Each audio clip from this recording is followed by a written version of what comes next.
Hiya, pals! Welcome to the Mouse Bytes podcast! Here we go!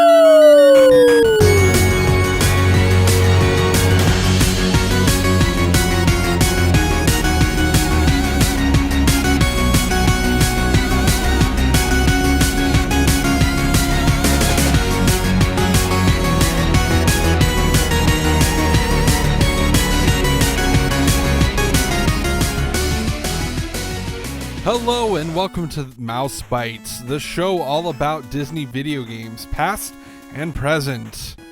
This is episode 19. One more and we'll hit 20. How exciting. I'm your host, Clay, and today I'm joined by my co-host, Jeph. Hello, Jeph. Well, hello there. How you doing, sir? Good. How are you doing? Very well. Good. I'm here. I'm excited for our this is a new console for us to be covering on the show. This is a console first for us. So exciting times, more interesting times for me trying to capture some footage, but maybe we'll talk about that later. I don't know. Yeah. Good times though. We also recorded something else this week, a little bit of a surprise that will be going out following this episode. And so, if for some reason you're a faithful listener of our show, stay tuned because we have a surprise for you.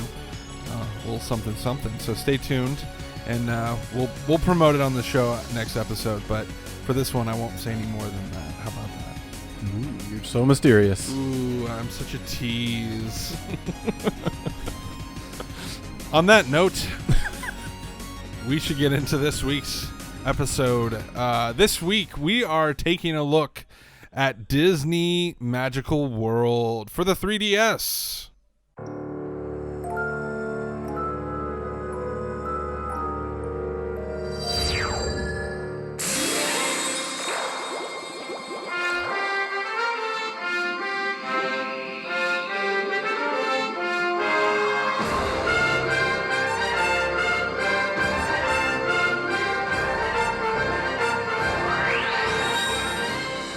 Awesome. So now, starting us off, we are going to talk a little bit about Disney Magical World.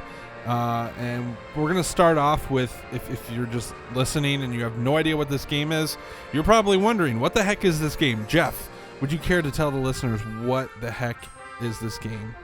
Sure. Alrighty. So Disney Magical World is, as mentioned, a 3DS handheld game for the Nintendo 3DS, in case you didn't know. Oh. It was developed by either Hand or HAND, as it's written out. They're a Japanese studio that works a lot on collaborations with some of the other bigger third-party studios like Square Enix and Bandai Namco.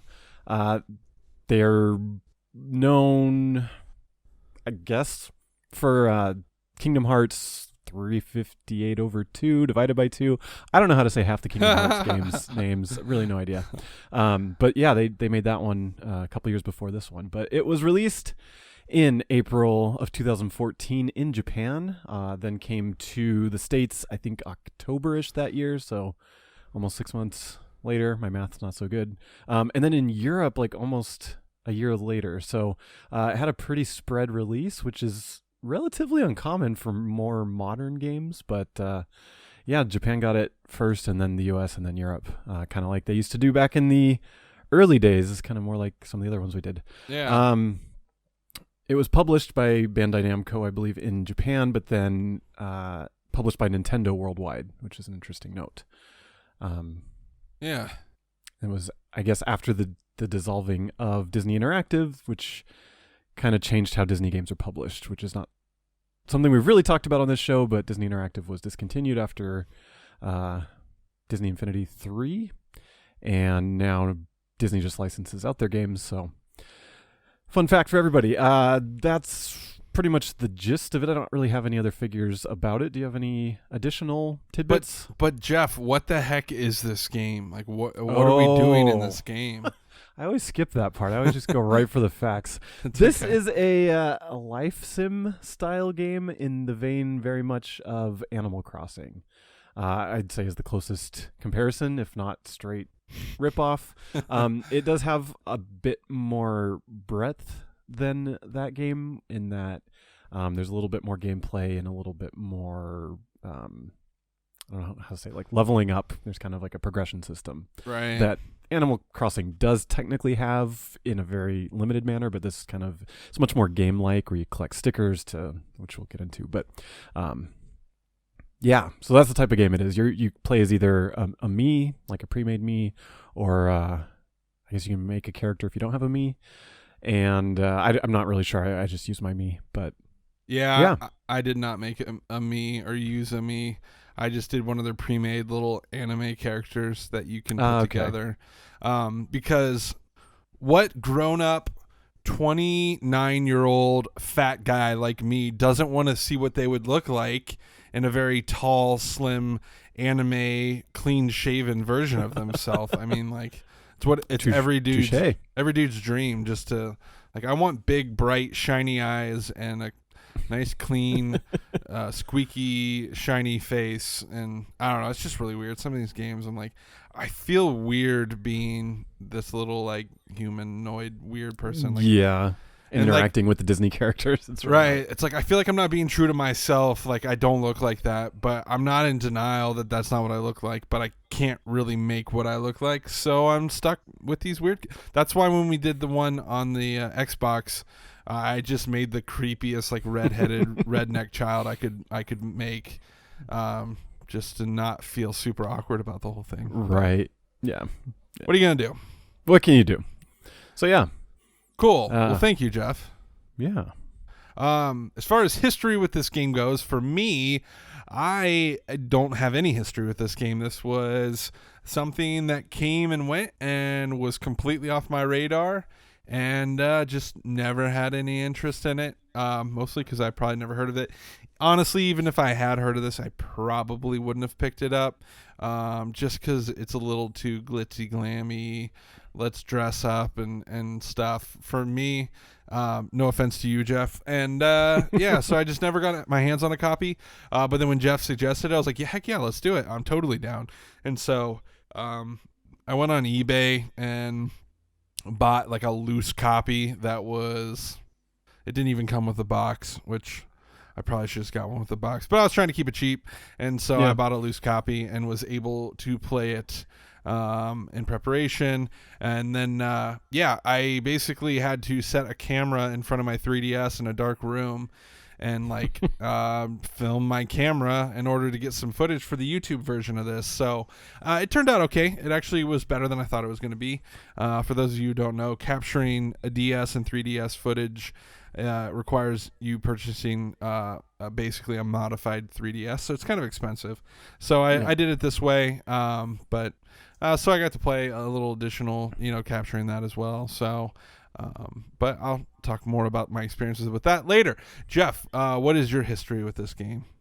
So I had heard about it whenever it was announced. I think it was in a Nintendo Direct, but it may have been at a trade show. I don't really remember, but I remember seeing it, and I'm a huge fan of Animal Crossing, and my wife is a huge fan of Animal Crossing, and we are obviously both Disney fanatics and all that good stuff. So seeing something that had the Disney castle in it and Disney characters in the vein of Animal Crossing just seemed like a no-brainer. We didn't get it right at launch, but we were at GameStop maybe, I don't know, it wasn't too long after launch, maybe a year later or less. And we saw a copy of it for relatively cheap. It wasn't, a full price $40, $35 DS game. So we thought, what the heck, let's get it. And we took it home and played it. That said, I didn't really play through it that much. I kind of got bored of it pretty quickly, but that'll come later in the rest of the game discussion. So that's pretty much my history with it. I played it then and then haven't really picked it up since until now. Fair enough. And I mean, honestly, if somebody had pitched it to me like, hey, there's this game coming out and it basically is Animal Crossing, but you're like going to Disney areas, like, to me that would be, because I like Animal Crossing as well, so I could see how that would be really appealing actually. So I don't fault you for getting it, because like I'd be willing to give something like that a shot.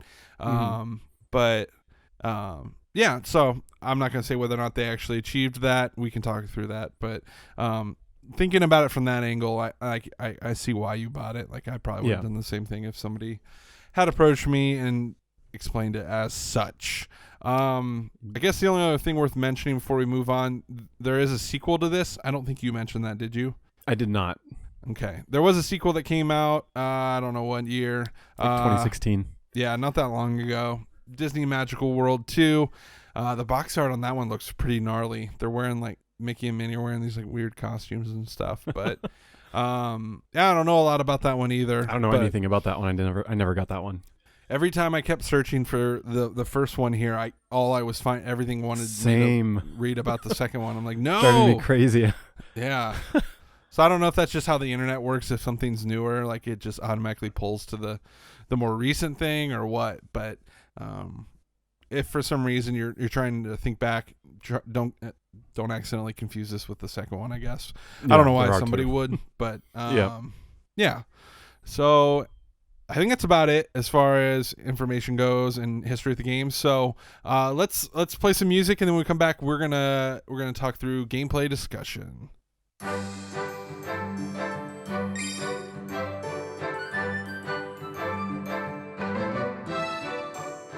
All right, moving on to gameplay discussion. Starting off, we are going to hit on the visuals of Disney Magical World. Jeph, initial thoughts, visuals. What are you thinking? They're okay. They're decent looking. It's interesting because it's like you said, it looks weird having the me or this anime looking character walking around with the Disney characters. Not unlike Kingdom Hearts and that whole Final Fantasy meets Disney crossover, which I've never been a fan of aesthetically. Another discussion for another day. But as far as just the look and feel of the game, they play it safe. I mean, the 3DS is not the most powerful system in the world. It's pretty much slightly better than an N64 or maybe like a low-powered GameCube or whatever. Right. Somewhere in between there. And so, the texture work is decent. The colors are bright. The character models look mostly right. The kind of more human ones look a little weird in the same way that Kingdom Hearts ones do. But like, I don't know, Pinocchio and Mickey and Minnie and like the cartoonish rendered characters look pretty decent in my opinion. I'm trying to think anything else. Like, it looks like a Disney game. It achieves what it sets out to do as being vibrant and being in a different alternate cartoon universe.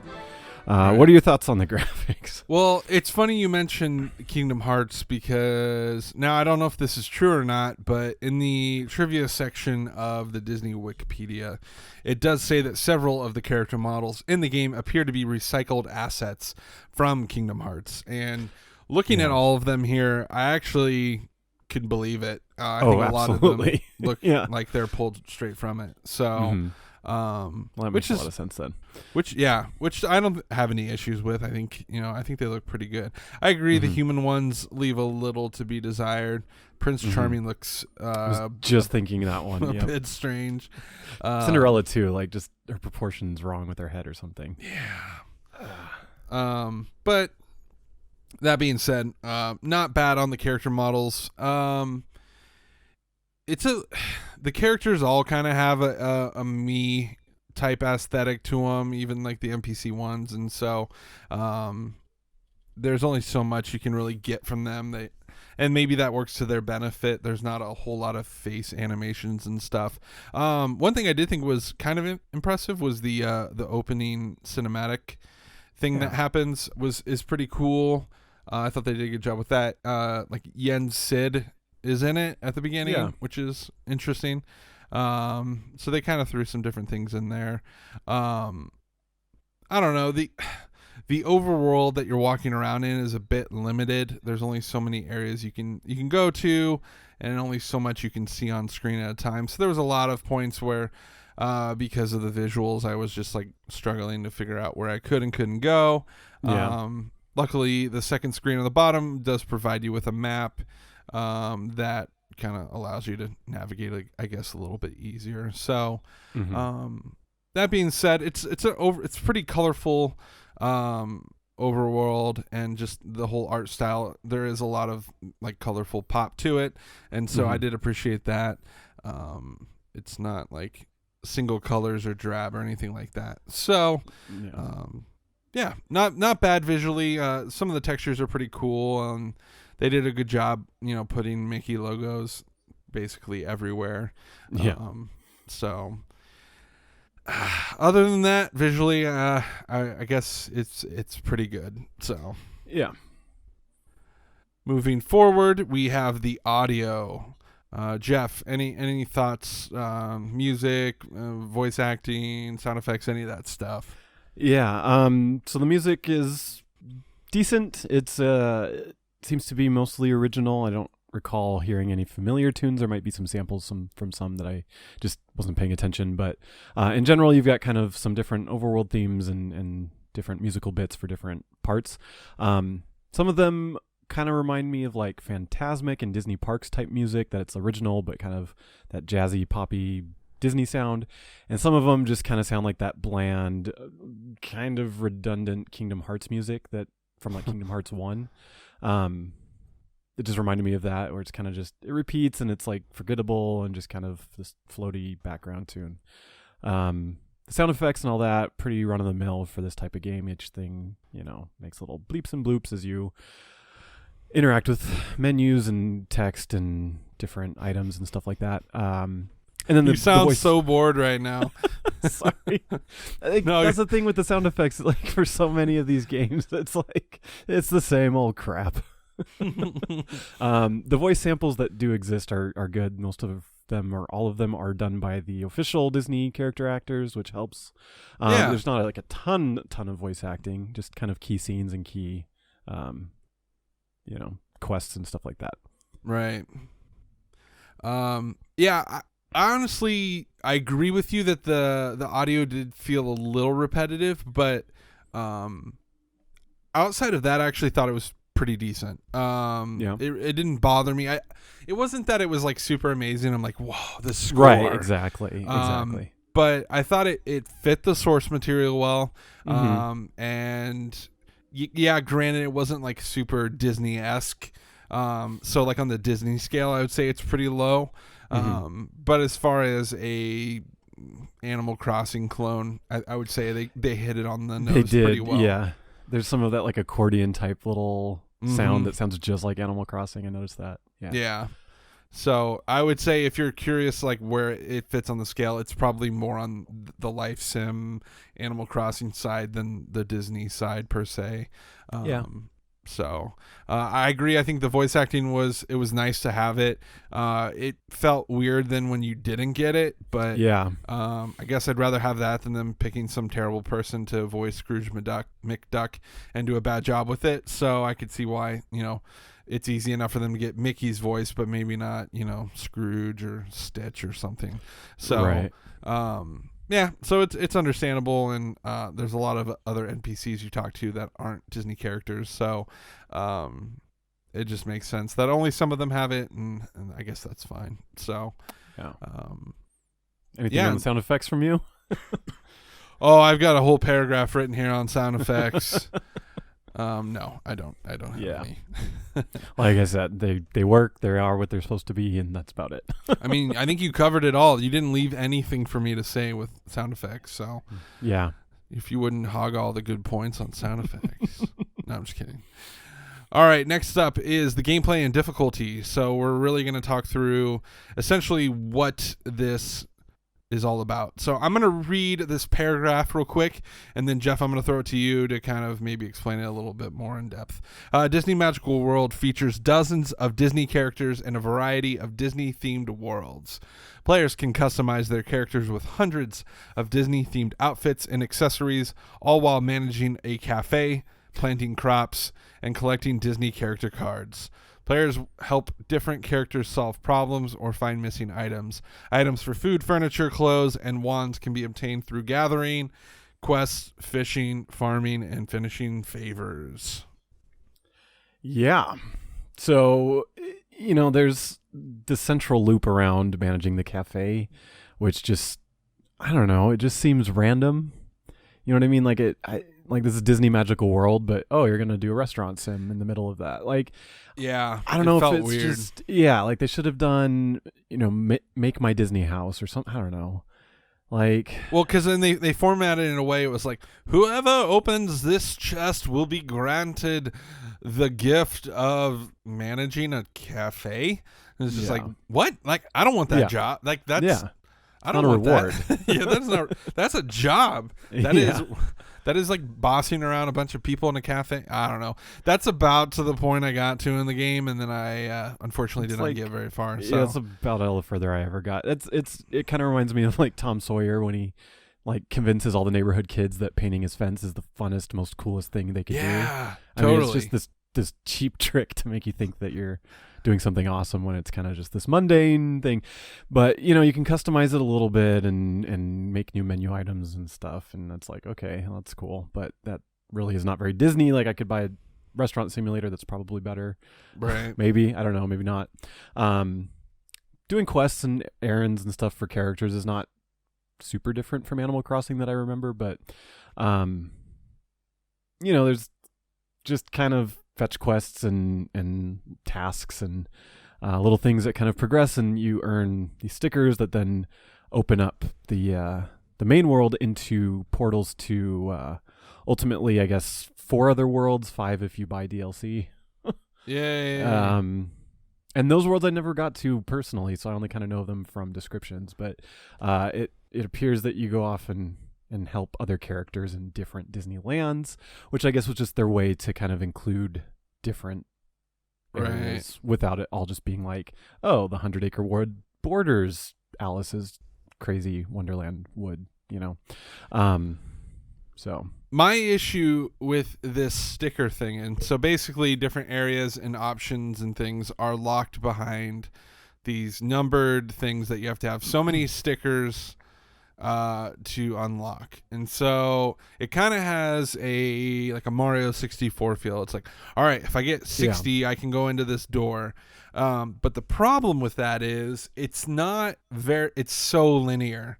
There isn't really like you pick what you want to do, go around, and after you collect or get enough things, it literally is you do one and then you go to this, and then they send you to the next thing. You do that, and then this unlocks, you do that unlocks another thing. And it's just, there's no freedom in it. It's literally one thing to the next thing to the next thing.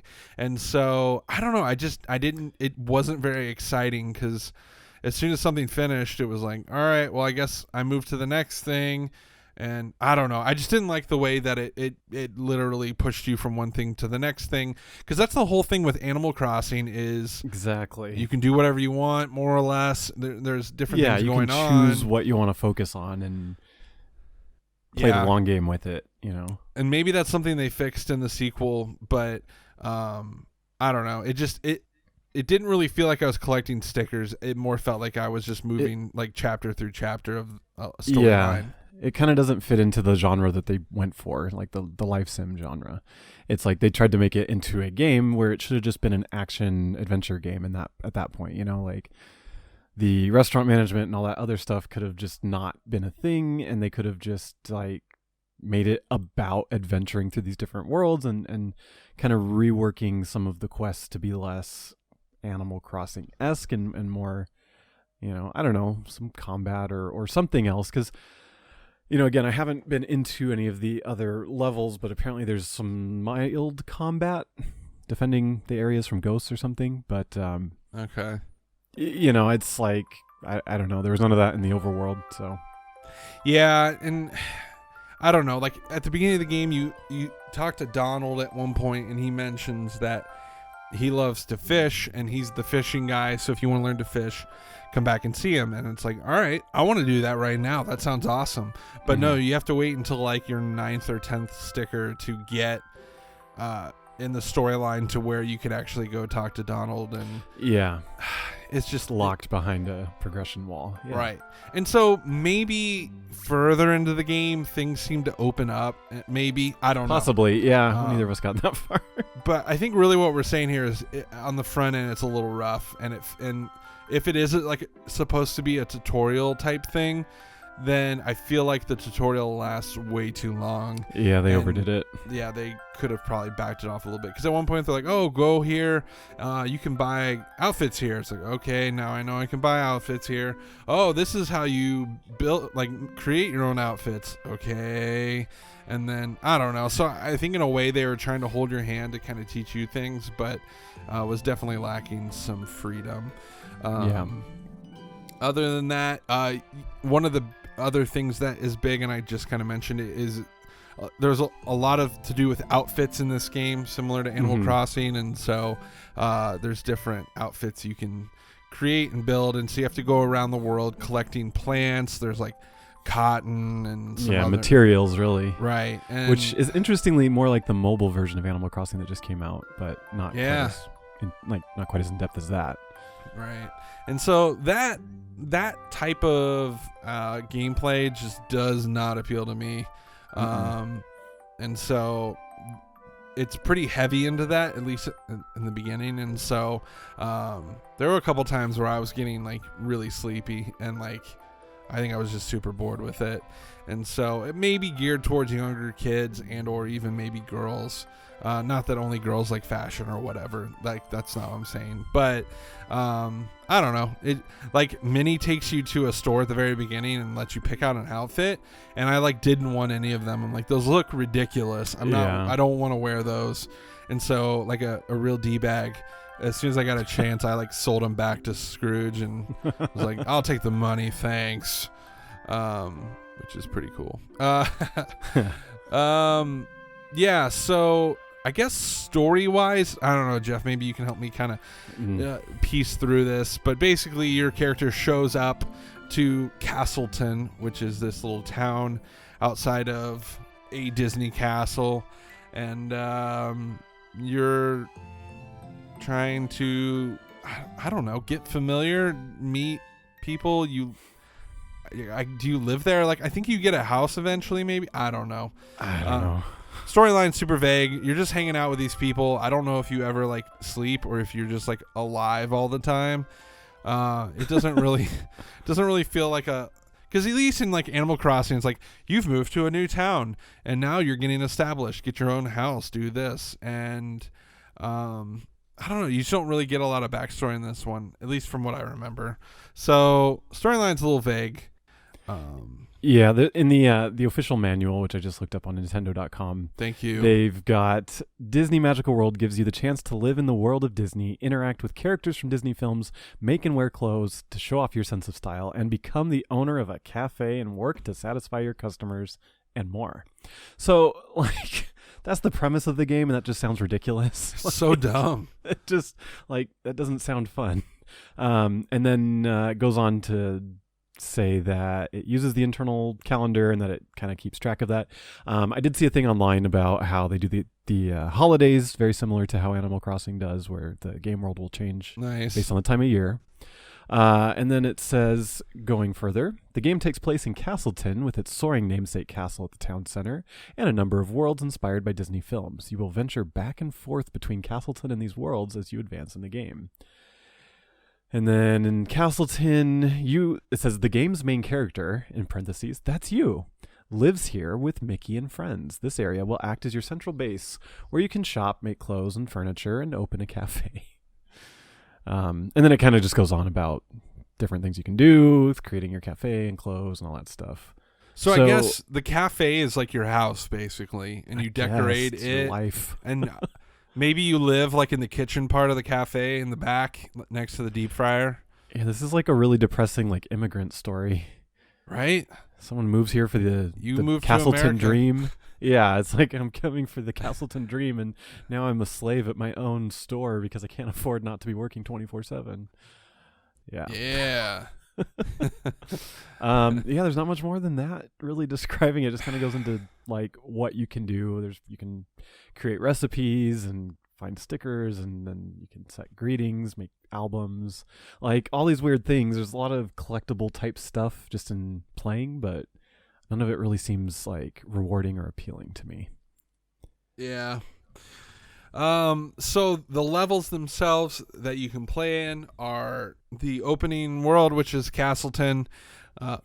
Cinderella has a level. Alice in Wonderland has a level. Winnie the Pooh, Aladdin, and then finally Pirates of the Caribbean. For $4 on the Nintendo eShop, you may purchase the Pirates of the Caribbean level. I think this is our first Disney DLC on this show, if I remember correctly. Possibly, so yeah. It might be. That's funny. Yeah.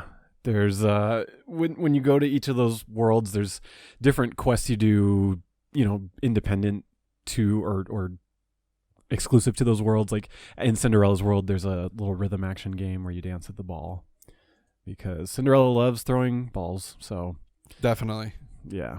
But that's the only one that has that kind of thing. In the 100 Acre Woods, you kind of help. It looks like Rabbit with fruits and vegetables. You plant seeds and harvest the crops and all that stuff. In Wonderland, you can shrink down and defeat ghosts as you try to proceed through the forest. There's a hedge maze. In Aladdin's world, you looks like try to do something to help the bazaar expand. So you're helping with street stalls and goods for sale, and you kind of do like a little miniature Sim City. Nice. Yeah, that's all that's in the manual. I don't know what the Pirates of the Caribbean one is. Did I skip? Yeah. Did I skip one of them? Alice. No, that's it. Yeah. That's what we got. Now I do remember saying when I was playing through this, like, I don't feel like there's enough Disney here. It felt like there was a lot of like not Disney stuff to it. But this was before I had got to these worlds, so yeah, that probably would have remedied that whole feeling. So I do have to give the game credit in the fact that neither of us made it far enough into this to where I feel like it would be more Disney. Once again, I think at the fault of the game that the beginning is so rough. Yeah, but I don't know. So I can't really fault it and say it didn't feel Disney enough because there's a lot of characters in this game. Ultimately, there are. Yeah. I can list through a lot of them real quickly here. I mean, you have the Mickey gang, Chip and Dale, Huey, Dewey, and Louie. You have Snow White, Pinocchio, Cinderella, Alice, White Rabbit, Mad Hatter, Peter Pan, Tinker Bell, Winnie the Pooh, Belle, Beast, Aladdin, Genie, Jack Skellington, Hercules, Lilo and Stitch, and Captain Jack Sparrow. So there are quite a few characters in this game, which I think would help with kind of some of the issues I had with it. Pete shows up randomly, and Captain Hook's in it, Cogsworth. So there's quite a few, but it was really difficult in the beginning to see it through. So I feel like they didn't necessarily put their best foot forward, which could kind of hurt them. But yeah, it's just kind of a mess as far as overall game design. It's like it couldn't really figure out what it wanted to be.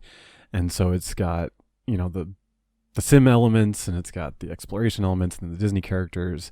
And then it's just like suddenly becomes an RPG when you go into the other worlds. And I don't know, there's like an HP and magic meter and like boss fights and stuff. So right. Combo counter, magic point. Yeah, there's like just so much weird things that if I was going to do it across the board. Right.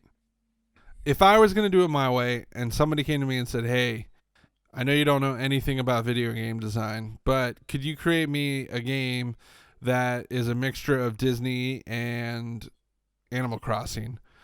I don't think I would do it this way. And I don't know, why not just put somebody in a town and literally all of your neighbors are Disney characters rather than these random me's that you don't know and could care less about. Yeah. Why not put the actual characters and I mean they did kind of, but just mix them all together, man. But yeah, no, it's like, yeah, why is the guard just a random me? Exactly.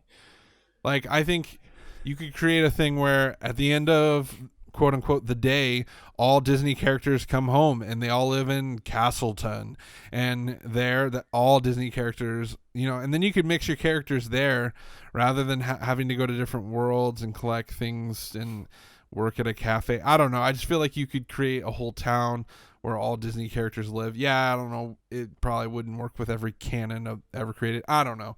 Yeah. I feel like And it wouldn't need to be every canon, but yeah, a fair amount of them. And I don't know, you could have like a town square where each day a different Disney character visits, and you can only see Aladdin on Tuesday, or you can only see whatever, and do different types of quests that way that stem off of that. And maybe even just talking to him could transport you to a, hey, come with me to Agrabah, and then you go off to Agrabah with him and for the day. And then, right. I don't know. I feel, I agree with you. Like if we're playing armchair designer, like there's a lot they could have done to make this better, more cohesive and more enjoyable. As it is, it's just this hodgepodge of a bunch of different game design, a bunch of different Disney that just kind of seems splattered together. And maybe we're just looking at this through, obviously we're older, and so maybe for a kid this is like the perfect amount, but there's a lot of hand holding.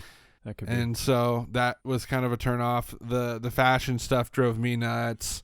And then there was some minor fetch questing going on that, I don't know, that kind of gets old quick and kind of puts you to sleep. But all right, let's unless there's anything else gameplay wise you want to talk about. I know this is going to be kind of a short episode, but we could move into final thoughts if you're good. That sounds good to me.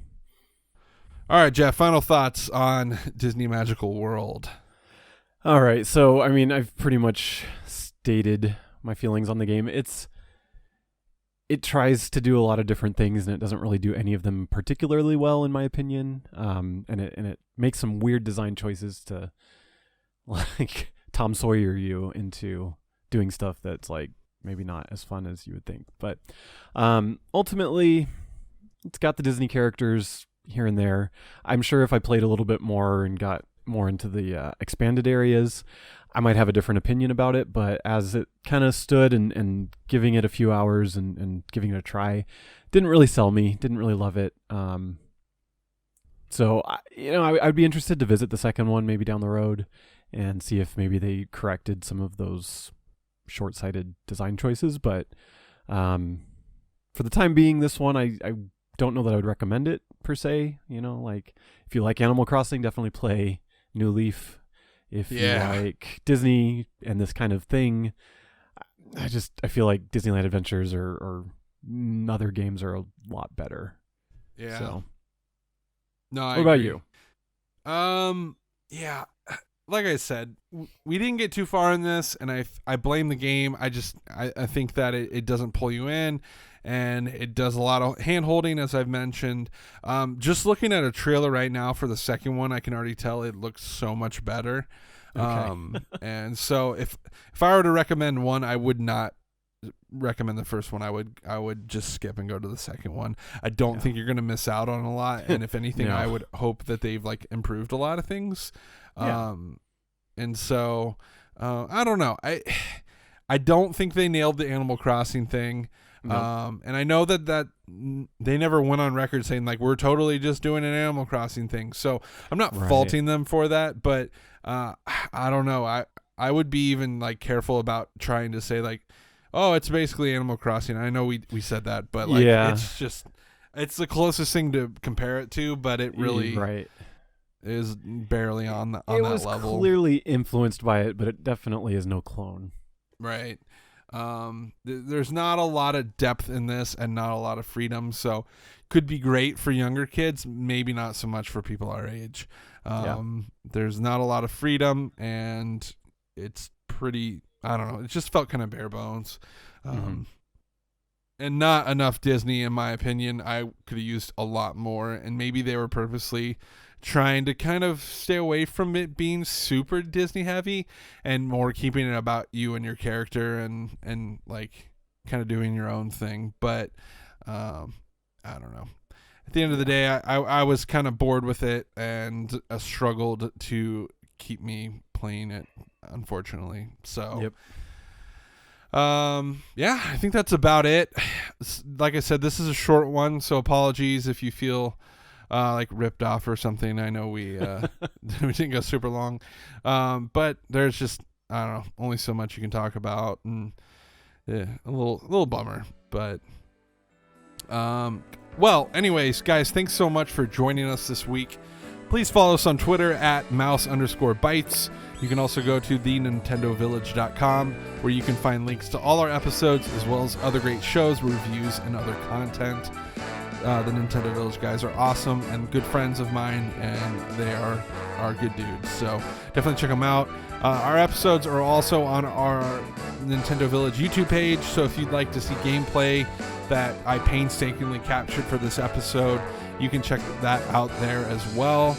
Once again, thank you for joining us, and please come back for next episode, where we will be taking a look at Magical Tetris Challenge for the Nintendo 64.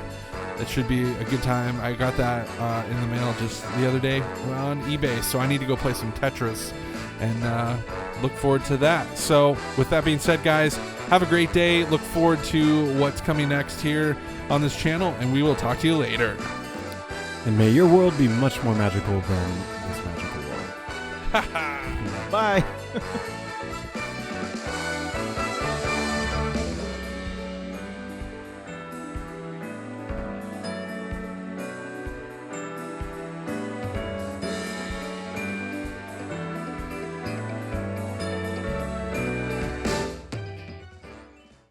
Thank you so much for watching. Be sure to subscribe, check out some of our other videos, and visit thenintendovillage.com, your home for everything Nintendo.